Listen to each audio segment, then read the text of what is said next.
Hello guys, मैं हूं साहिल और आप देख रहे हैं नीट एनसीईआरटी पीसीबी। और इस वीडियो में हम बॉडी फ्लूइड एंड सर्कुलेशन की क्विक रिवीजन करेंगे। इसमें मैंने येलो हाइलाइटर का यूज़ किया है, जिससे मैंने उन चीज़ों को हाईलाइट किया जो पिछले 10 सालों में नीट में पूछी गई हैं, और उन चीज़ों को भी हाईलाइट किया जो पूछी जा सकती हैं, और कुछ चीज़ों को मैंने अंडरलाइन भी किया। तो बॉडी फ्लूइड एंड सर्कुलेशन में क्या होता है, हमारी बॉडी में हॉर्मोन्स होते हैं, न्यूट्रिएंट्स होते हैं और मिनरल्स होते हैं, और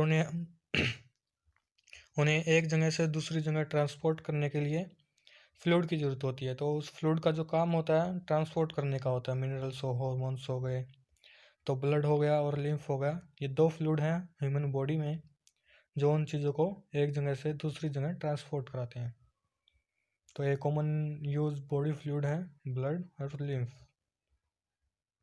तो ब्लड किन चीज़ों से मिलकर बना होता है? फ्लूइड मैट्रिक्स से, प्लाज्मा हो गया और फॉर्म्ड एलिमेंट हो गया। प्लाज्मा के अंदर क्या होता है? प्लाज्मा एक स्ट्रो कलर्ड होता है, विस्कस फ्लूइड होता है, और नियरली 55% ऑफ ब्लड का ये पार्ट होता है। प्लाज्मा में 90 से 92% वाटर होता है। प्रोटीन का कंट्रीब्यूट होता है वो 6 से 8% होता है। इसमें 3 मेजर प्रोटीन होते हैं, फाइब्रोजन, ग्लोब्यूल्स और एल्बुमिन्स। फाइब्रिनोजेंस जो होते हैं वो क्लोटिंग और कोगुलेशन ऑफ ब्लड में हेल्प करते हैं। ग्लोबुलिन्स जो होते हैं जो defence mechanism of the body में हेल्प करते हैं, और जो एल्बुमिन्स हो गए वो बॉडी का ऑस्मोटिक बैलेंस बनाए रखते हैं। तो याद रखेगा, ये तीनों नीट में पूछे गए हैं, हर साल पूछे जाते हैं। जो प्लाज्मा है वो कंटेन करता है स्मॉल अमाउंट ऑफ मिनरल्स, जैसे कि सोडियम हो गया, कैल्शियम, मैग्नीशियम, बाइकार्बोनेट आयन और क्लोरीन। ग्लूकोज भी होता है, अमीनो एसिड भी होता है और लिपिड्स भी होते हैं प्लाज्मा के अंदर, ध्यान रखिएगा। प्लाज्मा के अंदर फैक्टर होते हैं जो कि क्लॉटिंग करते हैं ब्लड की, पर वो इनएक्टिव फॉर्म में होते हैं। अगर प्लाज्मा के अंदर क्लॉटिंग फैक्टर ना हो तो उसे हम सीरम बोलते हैं, याद रखिएगा, नीट के लिए इम्पोर्टेंट है। फिर आते हैं फॉर्म्ड एलिमेंट। इसके अंदर आता है एरिथ्रोसाइट, ल्यूकोसाइट और प्लेटलेट्स। तो ये फॉर्म्ड एलिमेंट हैं तीनों, और ये 45% ऑफ द ब्लड है की फॉर्मेशन करते हैं। एरिथ्रोसाइट क्या होता है? रेड ब्लड सेल्स जो कि ऑक्सीजन ट्रांसपोर्ट करती है। आरबीसी का जो नंबर होता है वो 50 लाख से 55 लाख होता है आरबीसी का नंबर। आरबीसी है वो रेड बोन मैरो से प्रोड्यूस होती है, और इसके अंदर न्यूक्लियस नहीं होता, और ये बाइकनकेव शेप की होती है आरबीसी। इसका आरबीसी का ये रेड कलर होता है क्योंकि इसके अंदर आयरन कंटेनिंग कॉम्प्लेक्स प्रोटीन होता है जिसे हम हीमोग्लोबिन बोलते हैं, और यही हीमोग्लोबिन ऑक्सीजन का ट्रांसपोर्ट करता है ब्लड में और टिश्यू में। एक हेल्दी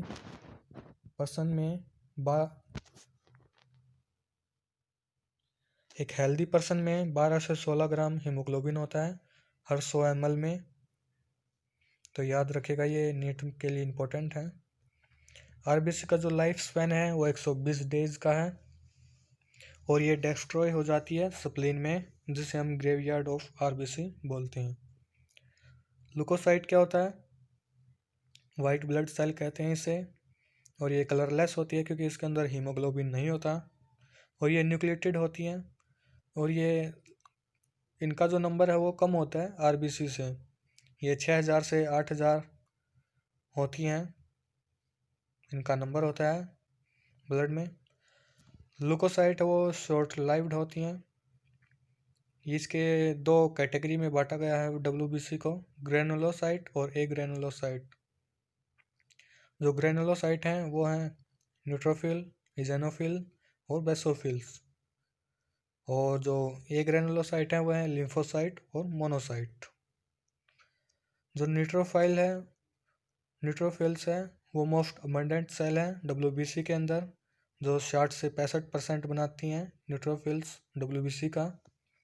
जो बेसोफिल है वो लीस्ट हैं, 0.5 से 1% होती हैं बेसोफिल्स WBC में। जो न्यूट्रोफिल हैं और मोनोसाइट हैं वो फैगोसाइटिक सेल हैं। ये सेल को किसी भी एक्सटर्नल जो ऑर्गेनिज्म है जैसे कि बैक्टीरिया उसको इनगल्फ कर लेती हैं और उसको मार देती हैं। तो डेस्ट्रॉय फॉरिगन ऑर्गेनिज्म न्यूट्रोफिल और मोनोसाइट याद रखेगा। जो बेसोफिल है वो सिक्रेट करता है हिस्टामाइन, सेरोटोनिन और हेपेरिन। इन्वॉल्व होता है इन्फ्लामेटरी रिएक्शन में, बेसोफिल इन्फ्लामेटरी रिएक्शन। फिर उसके बाद आता है इसेनोफिल्स, 2 से 3% होती हैं ये।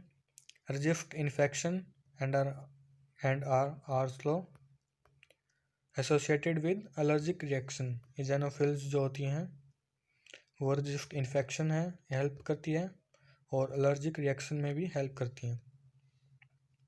लिम्फोसाइट 20 से 25% होती है WBC का, और इसकी 2 मेजर टाइप होती हैं, बी लिम्फोसाइट और टी लिम्फोसाइट। और ये responsible for immune responses of the body. ये हमारे इम्यून रिस्पॉन्स बनाती हैं ये बी और टी लिम्फोसाइट। प्लेटलेट्स होती हैं उसे हम थ्रोम्बोसाइट्स कहते हैं, और ये मेगा कैरियोसाइट से प्रोड्यूस होती हैं जो कि स्पेशल सेल होती हैं बोन मैरो की। इनका जो नंबर होता है वो है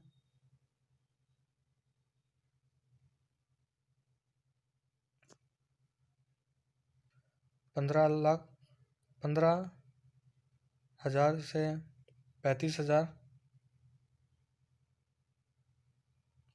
सॉरी 1 लाख से 1.5 लाख से 3.5 लाख इनका नंबर होता है। Platelets can release a variety of substance. Platelets होती हैं वो कोगुलेशन और क्लोटिंग ऑफ ब्लड में हेल्प करती हैं। अगर इनका नंबर कम हो जाए तो ये एक्सेसिव लॉस हो जाता है ब्लड का। जब भी कोई भी इंजरी होती है तो एक्सेसिव लॉस ऑफ ब्लड हो जाता है बॉडी से। फिर आता है ब्लड ग्रुप। ब्लड ग्रुप की जो कैटेगरी है वो ABO है के बेस पर, और रेशियस पॉजिटिव और नेगेटिव होता है। तो इन 2 प्रोटीन्स के बेस पर होती हैं ब्लड ग्रुपिंग।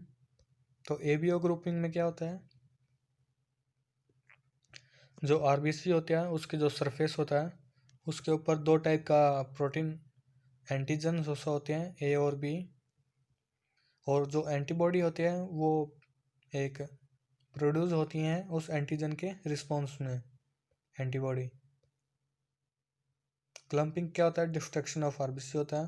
तो ये टेबल देखिए, ब्लड ग्रुप AB और O है, तो उसके सरफेस पर एंटीजन है A B, और AB के सामने A और B है, और O के सामने कोई भी एंटीजन नहीं है, O के सरफेस पर कोई भी एंटीजन नहीं है। तो रिस्पॉन्स में एंटीबॉडीज बनती हैं प्लाज्मा के अंदर, एंटी B एंटी A, और AB के अंदर कोई भी एंटीबॉडी नहीं बनती है, नील होता है। और O के अंदर एंटीबॉडी A और एंटीबॉडी B। तो ये डोनर ग्रुप भी लिख रखा है, तो याद रखेगा। जो AB है वो यूनिवर्सल रिसेप्टेंट है, वो किसी भी ब्लड ग्रुप से ब्लड ग्रुप ले सकता है। और जो ब्लड ग्रुप O है वो यूनिवर्सल डोनर है, वो किसी भी ब्लड ग्रुप को किसी भी पर्सन को ब्लड दे सकता है, तो ध्यान रखिएगा। फिर आता है रेशियस ग्रुपिंग। एक रेशियस एंटीजन होता है जो कि रेशियस मंकी पर ऑब्जर्व किया गया था उसकी RBC पर, और 80% ऑफ ह्यूमन में भी ये मिलता है। तो अगर ये रेशियस पॉजिटिव मैन है तो उसके अंदर रेशियस एंटीजन होगा सरफेस पर RBC पर, अगर नहीं है तो रेशियस नेगेटिव बोला जाता है। जब ratios positive mother ratios negative child को प्रेगनेंसी के दौरान जो होता है, जो बच्चा होता है वो तो रेशियस नेगेटिव होता है, और जो मदर होती है वो रिसेस पॉजिटिव होता है। लेकिन जब फिटस होता है, जब उसे हम बाहर निकालते हैं तो प्लेसेंटा को हम कट करते हैं, तो उस टाइम पर ब्लड ट्रांसफ्यूजन का खतरा होता है। तो उस टाइम पर जो RH पॉजिटिव ब्लड होता है वो फ्यूटस के ब्लड में मिक्स हो जाता है, जिसके कारण फ्यूटस के अंदर एंटीबॉडी बनना शुरू हो जाती हैं और जो फ्यूटल की जो RBC हैं वो डिस्ट्रॉय होना शुरू हो जाती हैं, तो जिसके अंदर जो सर्व एनीमिया और जोंडिक हो जाता है बेबी को। तो इस कंडीशन को हम बोलते हैं एरिथ्रोब्लास्टोसिस फिटोलाइसिस। तो इसके अवॉइड करने और इस प्रॉब्लम को अवॉइड करने का एक कारण को ठीक करने का ठीक करने के लिए है उपाय है anti-RH एंटीबॉडी होती हैं जो मदर के अंदर immediately after the blood delivery of the first child डाली जाती हैं इसको ठीक करने के लिए। कोगुलेशन ऑफ ब्लड क्या होता है? जब भी हमें कोई भी इंजरी होती है, ट्रॉमा होता है, तो ब्लड कोगुलेशन होता है, एक क्लोट बन जाता है, कोगुलम जिसे हम बोलते हैं। एक नेटवर्क होता है थर्ड लाइक स्ट्रक्चर का, जिसे हम फाइब्रिल बोलते हैं, वो जो कि डेड होता है, और डैमेज फॉर्म एलिमेंट होते हैं ब्लड के, उसमें ट्रैप हो जाते हैं फाइब्रिन में। जो प्रोथ्रोम्बिन है वो थ्रोम्बिन में कन्वर्ट होता है थ्रोम्बोकाइनेज एंजाइम के जरिए। फिर आया जो फाइब्रोजन होता है वो फाइब्रिन में कन्वर्ट होता है थ्रोम्बिन के जरिए। तो याद रखिएगा, प्रोथ्रोम्बिन थ्रोम्बिन में कन्वर्ट होता है थ्रोम्बोकाइनेज के जरिए, फाइब्रोजन फाइब्रिन में कन्वर्ट होता है थ्रोम्बिन के जरिए। इस प्रोसेस को हम कैस्केड प्रोसेस बोलते हैं, और कैल्शियम इसमें वेरी इंपॉर्टेंट रोल प्ले करता है क्लॉटिंग के अंदर। तो याद रखिएगा, लिम्फ जो कि हम टिश्यू फ्लूइड बोलते हैं, ये हमारे सेल्स के चारों तरफ पाया जाता है। This fluid release out in interstitial fluid भी बोलते हैं और टिश्यू फ्लूइड भी, दोनों कहते हैं इसे। जो फ्लूइड लिम्फेटिक सिस्टम में पाया जाता है उसे हम लिम्फ बोलते हैं। लिम्फ कलरलेस होता है क्योंकि इसके अंदर WBC ज़्यादा होती है और RBC नहीं होती हैं। तो याद रखिएगा, न्यूट्रिएंट्स कैरी करता है, वो हार्मोन्स कैरी करता है लिम्फ। जो फैट होता है एब्जॉर्प्शन के टाइम पर, डाइजेशन एब्जॉर्प्शन में हमें पढ़ा था, जो फैट होता है वो लिम्फ में ही एब्जॉर्ब होता है, जो कि लैक्टेस प्रेजेंट होते हैं इंटेस्टाइनल विलाई के अंदर, याद रखिएगा। फिर आता है circulatory pathways. Open circulatory system जो कि ऑर्थोपोड्स और मोलस्कस में होता है, जिसमें जो ब्लड होता है वो हार्ट के द्वारा पास होता है लार्ज वेसल्स में, जो कि ओपन स्पेस होते हैं बॉडी कैविटी के अंदर, जिन्हें हम साइनोसिस बोलते हैं। लेकिन एनालिड्स और कॉर्डेट में क्लोज सर्कुलेटरी सिस्टम होता है, जिसमें ब्लड जो पंप होता है हार्ट के द्वारा, वो blood close network of blood vessels में होता है, ना कि ओपन स्पेसेस में, याद रखिएगा। तो ऑल वर्टिब्रेट होते हैं, all vertebrates poses a muscular chamber heart. Vertebrate होते हैं जो हार्ट, उनके पास हार्ट होता है। फिशेस होती हैं जो उसके पास 2 चैम्बर हार्ट होता है, एक आर्टियम और एक वेंट्रिकल। एम्फीबियंस होते हैं और रेप्टाइल्स होते हैं, एक्सेप्ट क्रोकोडाइल। एम्फीबियन और रेप्टाइल्स, उनके पास 3 चैम्बर्ड हार्ट होता है, लेकिन क्रोकोडाइल के पास 4 चैम्बर्ड हार्ट होता है, याद रखेगा।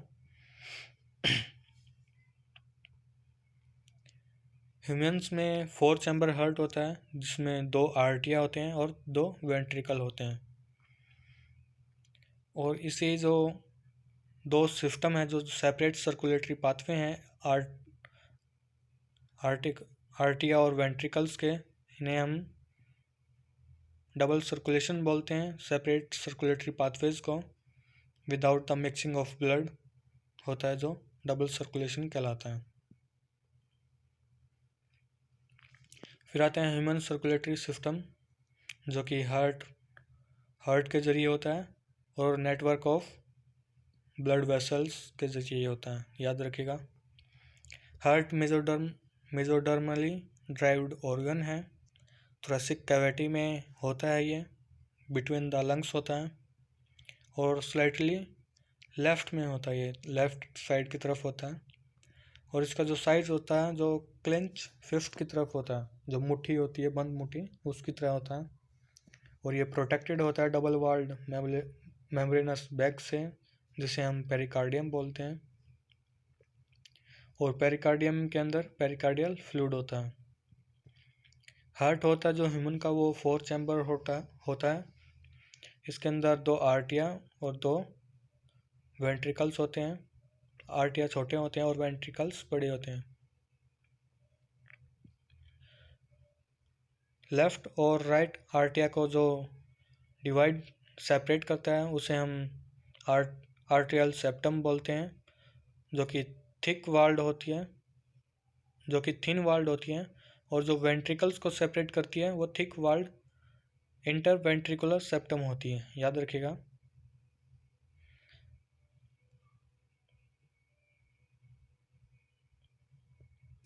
और आर्टिया और वेंट्रिकल सेप्टम भी होता है, जो कि आर्टिया और वेंट्रिकल्स को भी सेपरेट करती है, जिसे हम आर्टियो वेंट्रिकुलर सेप्टम बोलते हैं। जो राइट आर्टियम और राइट वेंट्रिकल होता है, वो गार्डेड होता है एक वाल्व से, जिसे 3 मस्कुलर फ्लैप होते हैं और कप्स होते हैं जिसके अंदर, उसे हम ट्राइकप्सिड वाल्व बोलते हैं। और एक बाइकप्सिड और मिट्रल वाल्व होती है, जो कि लेफ्ट आर्टियम और लेफ्ट वेंट्रिकल के बीच में होती है, उन्हें गार्ड करती है। जो ओपनिंग होती है राइट और लेफ्ट वेंट्रिकल्स की राइट और लेफ्ट वेंट्रिकल्स की opening into the pulmonary artery and aorta respectively, ये गार्ड होती हैं सेमिनल वाल्व्स की। ये इनको गार्ड करती हैं, पल्मोनरी आर्टरी और अरोटा को, सेमिनल वाल्व्स, याद रखिएगा। जो एंटायर हार्ट होता है वो कार्डियक मसल्स का बना होता है। इसके अंदर एक नोडल टिश्यू होता है, जो कि स्पेशलाइज्ड कार्डियक मस्कुलेचर होता है। जो कि नोडल टिश्यू होता है वो पूरे हार्ट में फैला होता है, डिस्ट्रीब्यूट होता है पूरे हार्ट में। The right upper corner of the right आर्टियम के राइट कॉर्नर में जो टिश्यू होता है, उसे हम साइनो आर्टियल नोड बोलते हैं, SAN नोड। लेकिन जो लोअर लेफ्ट कॉर्नर होता है राइट आर्टियम का, close to the atrioventricular septum, वहाँ पर जो टिश्यू होता है उसे हम आर्टियो वेंट्रिकुलर नोड बोलते हैं, AV नोड बोलते हैं। और ये जो नोडल फाइबर होती है, AV नोड जो होती है, वो कंटिन्यू होती है AV node which passes through the RTO ventricle septa. और पूरे जो वेंट्रिकुलर सेप्टम होती है, उसके अंदर से जाते हुए ये पूरे हार्ट में एक नेटवर्क बना लेती है, जिसे हम परकंजी फाइबर बोलते हैं। जो नोडल टिश्यू होता है उसके अंदर एक एबिलिटी होता है कि ये एक्शन पोटेंशियल जनरेट करता है बिना किसी एक्सटर्नल स्टिमुलाई के, ऑटो एक्साइटेबल होता है, इसलिए हम इसे पेसमेकर भी बोलते हैं। और इसी पेसमेकर के कारण जो हार्ट होता है वो 70 से 75 टाइम्स पर मिनट बीट करता है, और एवरेज में 72 बीट्स होती हैं। कार्डियक साइकिल में हम पढ़ेंगे कि जो हमारा ब्लड होता है वो किस तरह ट्रांसपोर्ट होता है हार्ट के जरिए और लंग्स में। तो शुरू में 4 चैम्बर होते हैं हार्ट के, रिलैक्स स्टेट में होते हैं, जिसे हम जॉइंट डायस्टोल बोलते हैं। ट्राइकप्सिड और बाइकप्सिड वाल्व जो होती है वो ओपन होती है क्योंकि रिलैक्स है। ब्लड जो होता है आर्टिया से होते हुए वेंट्रिकल्स में जाता है, और जो SA नोड होती है वो एक्शन पोटेंशियल जनरेट करती है, जिससे आर्टिया कॉन्ट्रैक्ट्स होते हैं, और जो प्रेशर होता है ब्लड फ्लो का वो ज़्यादा हो जाता है, 30% ज़्यादा हो जाता है फ्लो ऑफ ब्लड। तो वेंट्रिकल्स के अंदर जो ब्लड है वो इकट्ठा होना शुरू हो जाता है और आर्टिया कॉन्ट्रैक्ट होना शुरू हो जाते हैं।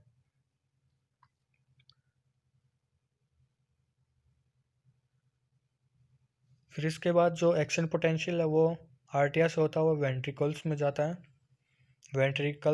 है, और वेंट्रिकल्स के अंदर जो प्रेशर है वो ज़्यादा होने लग जाता है, जिसके कारण जो ट्राइकप्सिड और बाइकप्सिड वाल है वो क्लोज हो जाती हैं, और जो सेमिलुनर वाल हैं वो प्रेशर के कारण खुल जाती हैं। फोर्सली ओपन हो जाती हैं सेमिलुनर वाल्व जो होती हैं वो फोर्सली ओपन हो जाती हैं वेंट्रिकुलर प्रेशर के कारण। जो वेंट्रिकुलर के जो फ्लो था वो वेसल्स में चला जाता है, पल्मोनरी वेन्स और एरोटा में। फिर इसके बाद जो वेंट्रिकल्स होते हैं वो रिलैक्स स्टेट में आ जाते हैं, और वेंट्रिकल्स का जो प्रेशर है वो धीरे धीरे कम होने लग जाता है, और जिसके कारण जो सेम्युलर वाल्व है वो क्लोज हो जाती है, जिसके कारण जो बैक फ्लो होता है ब्लड का वेंट्रिकल्स में वो नहीं हो पाता है। प्रेशर कम होने की वजह से वेंट्रिकल्स में जो ट्राइकप्सिड और बाइकप्सिड वाल्व होती हैं वो ओपन हो जाती हैं, जिसके कारण जो आर्टिया के अंदर ब्लड है वो वेंट्रिकल्स में आना शुरू हो जाता है, और इस तरह जो साइकिल है वो हमारे पूरे चलती रहती है। सबसे पहले जॉइंट डायस्टल होता है, फिर आर्टिया कॉन्ट्रैक्शन करता है, फिर वेंट्रिकल कॉन्ट्रैक्शन करता है, और फिर उसके बाद दोनों जॉइंट डायस्टोल में आ जाते हैं, और ये साइकिल चलती रहती है, और इस तरह ब्लड फ्लो होता रहता है। जो हार्ट बीट होती है वो 72 टाइम्स पर मिनट होती है। जो ड्यूरेशन होता है कार्डियक साइकिल का 0.8 सेकंड होता है, और etch ventricle pump approximately 70 ml of blood, जिसे हम स्ट्रोक वॉल्यूम बोलते हैं। वेंट्रिकुलर पर मिनट में 5 लीटर तक स्ट्रोक वॉल्यूम होती है, 5 लीटर पर वॉल्यूम में एक हेल्दी इंडिविजुअल की। हार्ट के अंदर दो साउंड होती हैं, लब और dub. Closing of the tricuspid and bicuspid valve, जब ट्राइकप्सिड और बाइकप्सिड वाल्व क्लोज होती हैं तो लब साउंड आती है, और जो सेकंड हार्ट साउंड है डब, ये क्लोजर ऑफ सेम्बुलर वाल्व के दौरान आती हैं। फिर उसके बाद आता है इलेक्ट्रोकार्डियोग्राफ ECG। ये एक ग्राफिकल रिप्रेजेंटेशन होता है इलेक्ट्रिकल एक्टिविटी जो कि हार्ट के अंदर होती है ड्यूरिंग कार्डियक साइकिल। इसके अंदर 3 इलेक्ट्रिकल लीड्स होती हैं जो कि दोनों कलाइयों पर और लेफ्ट एंकल पर लगाई जाती हैं। इसके अंदर P से T वेव होती हैं, P, Q, R, S और T। जो P वेव है वो रिप्रेजेंट करती है एक्साइटेशन डिपोलराइजेशन ऑफ आर्टिया। एक्साइटेशन और डिपोलराइजेशन को हम कॉन्ट्रैक्शन से लेते हैं, कॉन्ट्रैक्शन ऑफ बोथ आर्टिया। तो उसके बाद आता है QRS कॉम्प्लेक्स जो कि रिप्रेजेंट करता है डिपोलराइजेशन कॉन्ट्रैक्शन ऑफ वेंट्रिकल्स, जिसे हम डिपोलराइजेशन ऑफ वेंट्रिकल्स भी बोलते हैं। फिर उसके बाद आती है लास्ट T वेव, रिप्रेजेंट करती है ventricles from excited to normal state repolarization, और जो एंड होता है T वेव का वो एंड ऑफ सिस्टोल का होता है, याद रखिएगा। फिर उसके बाद आता है डबल सर्कुलेशन, ये ह्यूमन में होता है। जो ब्लड होता है वो स्ट्रिक्टली फ्लो करता है ब्लड वेसल्स से जो कि होती हैं आर्टरीज और वेन्स। आर्टरीज होती हैं वो आर्टरीज और वेन कंसिस्ट ऑफ 3 लेयर्स। उनकी जो इनर लाइनिंग होती है वो सेक्वस एंडोथेलियम की होती है, और जो मिडल होती है टनिका इंटीमा स्मूथ मसल्स और इलास्टिक फाइबर की होती है, जिसे हम टनिका मीडिया भी बोलते हैं। टनिका इंटीमा इनर लाइनिंग होती है, और टनिका मीडिया मिडल लेयर होती है। फिर आता है टनिका एक्सटर्ना, एक्सटर्नल लेयर होती है फाइब्रस कनेक्टिव टिश्यू की और कोलेजन फाइबर की। जो टनिका मीडिया होती है वो थिन होती है वेन्स के अंदर, याद रखिएगा ये। डबल सर्कुलेशन में क्या होता है कि डीऑक्सीजनेटेड और ऑक्सीजनेटेड ब्लड सेपरेटली फ्लो करता है, मिक्स नहीं होता है ऑक्सीजनेटेड और डीऑक्सीजनेटेड ब्लड। तो उसी को हम डबल सर्कुलेशन पढ़ते हैं, डबल सर्कुलेशन के अंडर में पढ़ते हैं। तो ये कैसे होता है ये, तो देखिए सबसे पहले जो टिश्यू के अंदर डीऑक्सीजनेटेड ब्लड है वो हार्ट के अंदर आता है राइट आर्टियम में। राइट आर्टियम से वो डीऑक्सीजनेटेड ब्लड वेंट्रिकल से, और वेंट्रिकल से वो पल्मनरी आर्टरीज से होता हुआ लंग्स के अंदर जाता है। लंग्स के अंदर क्या होता है कि गैसेस का एक्सचेंज होता है और जो ब्लड होता है वो ऑक्सीजनेटेड हो जाता है। फिर उसके बाद जो ऑक्सीजनेटेड ब्लड होता है वो लेफ्ट आर्टियम में आता है और उसके बाद लेफ्ट वेंट्रिकल्स के अंदर होता है, और वेंट्रिकल्स होता है वो ब्लड को पंप कर देता है एरोटा में। तो इस तरह डबल सर्कुलेशन होता है ऑक्सीजनेटेड और डीऑक्सीजनेटेड ब्लड का। तो unique vascular connection between the digest, तो इस तरह डबल सर्कुलेशन होता है। फिर ये एक हेपेटिक पोर्टल सिस्टम दे रखा है। ये एक यूनिक वस्कुलर कनेक्शन होता है डाइजेस्टिव ट्रैक्ट और लीवर का। इसके अंदर क्या होता है जी, इसके अंदर क्या होता है, जो हेपेटिक पोर्टल वेन्स होती हैं वो कैरी करती हैं ब्लड को इंटेस्टाइन से लीवर। पहले जो इंटेस्टाइन की जो वेन्स होती हैं वो लीवर में जाती हैं और उसके बाद हार्ट में जाती हैं, उसी को हम हेपेटिक पोर्टल सिस्टम बोलते हैं। तो ये दे रखा है टिश्यू से हार्ट में और हार्ट से पल्मोनरी आर्टरी में, और लंग्स में ऑक्सीजनेटेड हो जाता है ब्लड, और फिर उसके बाद पल्मोनरी वेन्स से हार्ट में, और हार्ट से एरोटा के अंदर फिर टिश्यू। तो इस तरह डबल सर्कुलेशन होती है। रेगुलेशन ऑफ कार्डियक एक्टिविटी, तो नोडल टिश्यू रेगुलेट करता है कार्डियक एक्टिविटी को। मायोजेनिक होता है हार्ट। इसका जो न्यूरल सेंटर होता है वो मेडुला ओब्लिगेंटा में होता है, और ये जो कार्डियक फंक्शन होते हैं वो ऑटोनोमिक नर्वस सिस्टम से कंट्रोल होते हैं। ऑटोनोमस नर्वस सिस्टम के अंदर सिंपैथिक नर्वस सिस्टम और पैरासिम्पैथिक नर्वल सिग्नल्स होते हैं। जो सिंपैथिक नर्व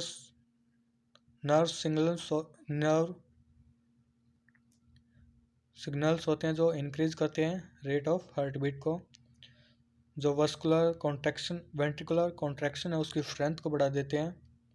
और फिर उसके बाद जो पैरासिम्पैथिक न्यूरल सिग्नल्स होते हैं वो हार्ट बीट को डिक्रीज कर देते हैं, और जो कंडक्शन होता है एक्शन पोटेंशियल का उसको भी डिक्रीज करते हैं, और कार्डियक आउटपुट जो होता है स्ट्रोक वॉल्यूम उसको भी डिक्रीज कर देते हैं।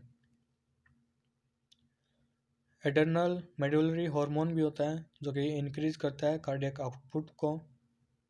फिर उसके बाद डिसऑर्डर दे रखे हैं सर्कुलेटरी सिस्टम के। हाई ब्लड प्रेशर जिसे हम हाइपरटेंशन भी बोलते हैं। जो नॉर्मल ब्लड प्रेशर होता है वो 120 से बाय 180 होता है, लेकिन जो हाइपरटेंशन में होता है 140/90 होता है, तो याद रखिएगा।